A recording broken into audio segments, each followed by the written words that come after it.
السلام علیکم ورحمۃ اللہ وبرکاتہ۔ بسم اللہ الرحمن الرحیم۔ حضور صلی اللہ علیہ وآلہ وسلم کا معجزہ، دانت مبارک کے درمیان سے نور نکلنا۔ رسول اللہ صلی اللہ علیہ وآلہ وسلم کے سامنے کے دونوں دانت کشادہ تھے۔ بات کرتے ہوئے ان کے درمیان سے نور نکلتا ہوا محسوس ہوتا تھا۔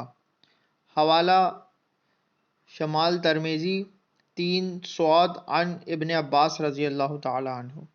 خلاصہ یہ بھی رسول اللہ صلی اللہ علیہ وآلہ وسلم کا معجزہ ہے کہ آپ صلی اللہ علیہ وآلہ وسلم بات کریں تو آپ کے منہ مبارک سے نور نکلے۔ اللہ تعالی ہم سب کو نیک ہدایت دے۔ میرے چینل کو سبسکرائب کیجیے، لائک کیجیے، شیئر کیجیے۔ جزاک اللہ خیرہ۔